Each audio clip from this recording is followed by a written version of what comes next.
and Charlotte Mason talk about spreading the feast and mother culture. Welcome to the diner, where we serve up culture from a short-order kitchen. Step up to the counter and let us serve you a slice of mental pie. Not a feast, just a snack. A deep thought to chew on from a big, meaty book. It'll go good with a cup of coffee. Then you get your refreshed self back to the fray with a few new beautiful thoughts to think. It's Season 1, and the Blue Plate Special is Dr. Timothy Petitsis, The Ethics of Beauty. You know, that huge, intimidating popular theology book that you wish you had time to read? Well, have a couple bites of it with us and join the conversation.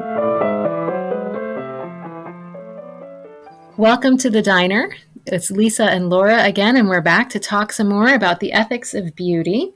We're going to talk about a particular quote, but to give this quote some context, we need to point out that prior to this, Dr. Petitsis talks about the linear rational qualities that essentially define Western thought.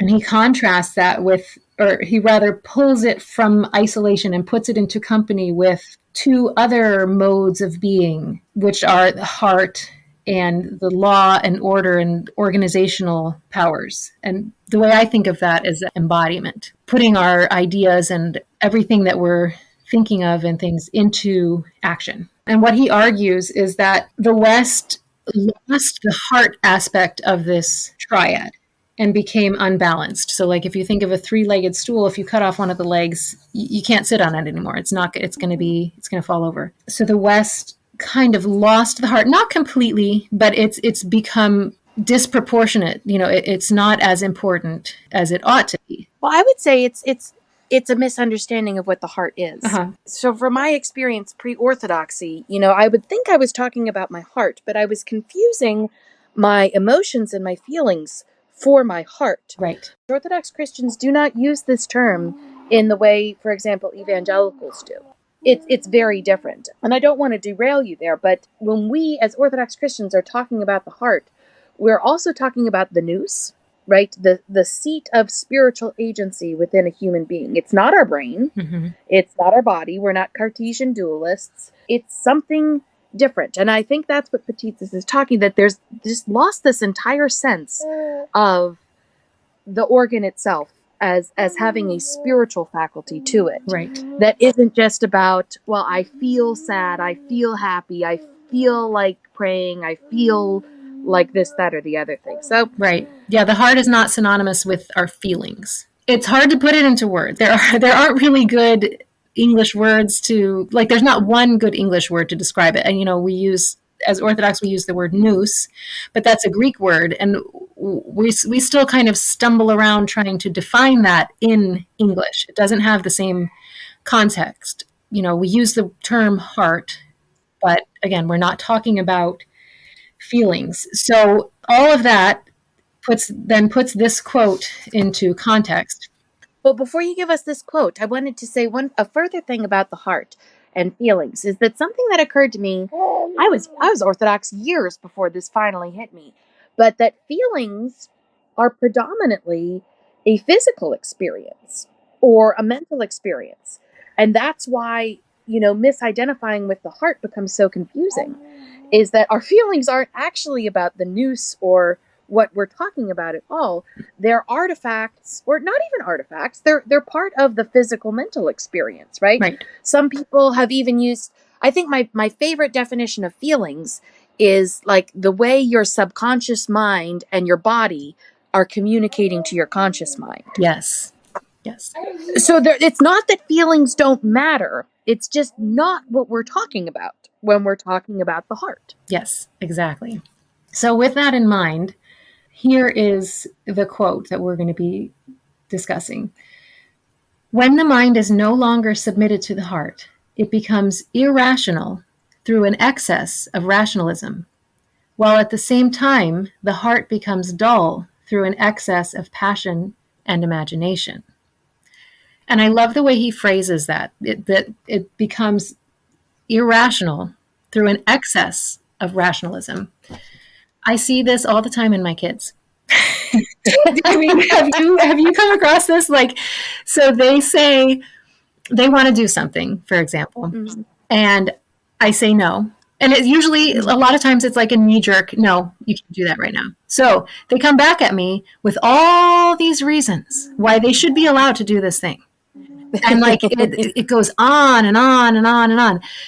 And, a lot of times they can pretty much convince me that, you know what, yeah, maybe I should say yes.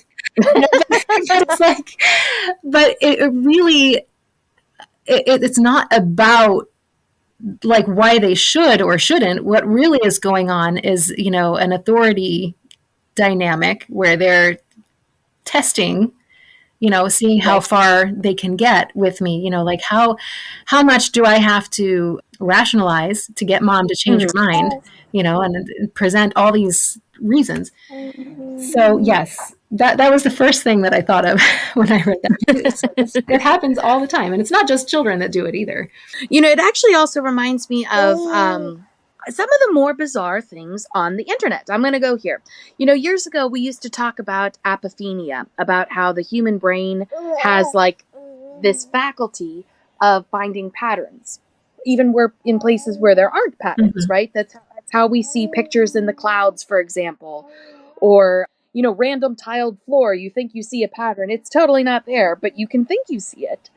And some of the more bizarre and entertaining corners of the internet are a prime example of this, where they take a couple statements and basically build very rational, syllogistic castles in the air. Mm-hmm. Well, one of my favorites happens to be the lizard aliens. No, I've never heard of that. Okay, but it's very rational argument.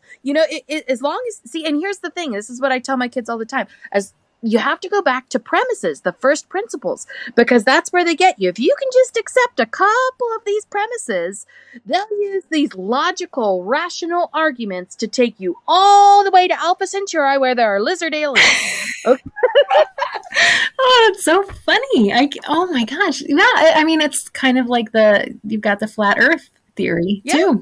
They take a couple bricks, and then from those couple bricks, the process of thought is very rational. It's very logical. They're using the brain to the point of illogic. Right. And I mean, this is what Charlotte Mason argues against all the time, that, once you accept an idea, like you said, those first premises, once you accept it, then your brain is already equipped to provide all of the logic, all of the rationalization that you need to support that idea. So it comes down to the acceptance or the rejection of the initial idea. Well then, Lisa, so what's the solution? How do we put the mind in the heart? Well, I think the answer has to be prayer. Right? Like so speaking of Charlotte Mason, actually, this ties in because I'm reading her third volume, School Education, and she talks in the beginning about authority and docility. And what she's talking about is how John Locke had this doctrine of infallible reason, right? And he talked about your individual reason becomes the ultimate authority for every man. And then she goes on and she talks about, I think it's Herbert Spencer, and he says that every man then finds his final authority in his reason, his own personal, particular reason.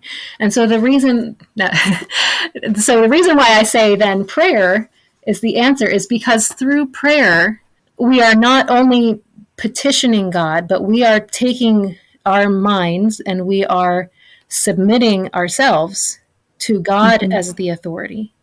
And we are learning how to pray for his will to be done.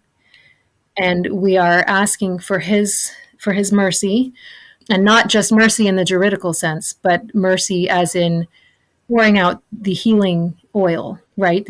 You've probably heard the root of that, eleison. It has to do with healing more so than, what would you say, absolving from sin. Removing a verdict or something like that. Very juridical, judgment-oriented view of mercy. Right. I always used to think, when I was growing up, you would cry mercy because, somebody's rubbing a rubber eraser on your arm and you're like, scream, mercy, mercy, mercy. Yes. Not that kind of mercy. Right. Yeah, so we're asking for healing. We want healing. We want to submit ourselves to God's will. And so we have to submit our minds to that. We have to learn how to pray and submit our thoughts and everything. Like, what is the verse that says, take every thought captive? Probably Paul. I don't know. Well, Timothy Petitsis does actually say, following this quote, he says, the unity of mind and heart, of a mind stationed in the heart and focused on the name of Christ, is far more than a matter of having the right attitude. Rather, it is a hard-fought spiritual force against spiritual force, bodily achievement. Mm-hmm. So I think one of the things that Petitsis is reminding us is that our prayer lives are not even predominantly mental. Right. And I know that from the Western world, that can be a really difficult thing to understand about the Orthodox prayer life, is it's not about understanding harder the words that you're praying. Right. Or meaning them more. Right. And thinking about them harder. It's about somehow, well, I mentioned before how I was given the rule of prayer to pray the Psalms. Uh-huh. And there was a change that happened about a year after I started this prayer rule, where all of a sudden snippets of the Psalms literally became part of my day-to-day experience. They became, and it's so hard to describe because we're not talking something rational. We're not talking something that is made to be described in words. It's not meant to be described in words at all. It's an experience. And the experience was of having the experience of the Psalms grafted onto my own life experience so that things would happen to me and a line from the Psalms would echo. Mm-hmm. And, without getting too personal and all, or overly graphic or anything, the bodily experience of prayer is outside the mind altogether. Mm-hmm. Like the practice of the Jesus prayer. One of the beautiful things about like a wool bracelet, for example, as opposed to a set of beads, and I've used both, is that when you're praying on a wool bracelet, you very easily lose track of how many prayers you've actually said, Mm-hmm. right? Mm-hmm. Whereas with beads, you can keep track of, okay, I just did 12 or 24, even numbers. Yeah. It's very easy to lose track on a wool bracelet. And that's the point, because it's not about how many or how long. It's all of a sudden the prayer possesses you and becomes part of your experience. And even other bodily accompaniments to prayer, like prostrations, standing when we pray.